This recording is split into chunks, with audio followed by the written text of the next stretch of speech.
এখানে একটা পৌনঃপুনিক সংখ্যার ভাগ দেওয়া আছে, এই ভাগটা আমাদের নির্ণয় করা লাগবে। ভাগের ক্ষেত্রে আমাদের পৌনঃপুনিক তো ডাইরেক্ট সরাসরি আমরা সাধারণ যেভাবে ভাগ করি সেইভাবে ভাগ করা যাবে না, প্রথমে এটা আমাদের ভগ্নাংশে নিয়ে যাওয়া লাগবে, এটা ভগ্নাংশে নিয়ে যাওয়া লাগবে, তারপরে আমাদের ভাগটা করা লাগবে। তাহলে ভগ্নাংশ হবে কি আমাদের, প্রথমে 0 2, এটা পৌনঃপুনিকের ভগ্নাংশ হবে। এখানে যেহেতু এখানে প্রথমে হবে কি, পুরো সংখ্যাটা মাইনাস হচ্ছে, এখানে তো কিছু নাই, শূন্য।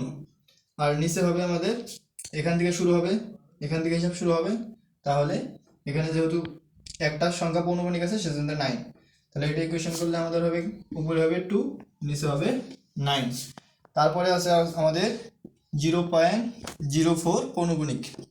তো এটা যদি করি তাহলে পুরো সংখ্যাটা লিখবো 0049, তার মাইনাস পৌনঃপুনিকের আগে একটা শূন্য আছে আর এখানে শূন্য আছে, পুরো সংখ্যাটা লিখবো 0 0, এটা দেওয়া না দেওয়া একই।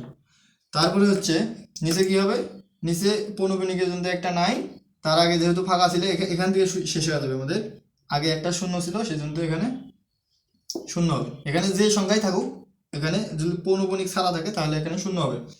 তাহলে এটা করলে হবে, উপরে হবে 4, নিচে হবে 9 0। এই দুটো যদি আমরা ভাগ করি তাহলে কি হবে, 2, নিচে হচ্ছে 9, এখানে হচ্ছে ভাগ 4 9 0। তাহলে এটা এভাবে লেখা যায়, উপরে হচ্ছে 9, নিচে হচ্ছে 2।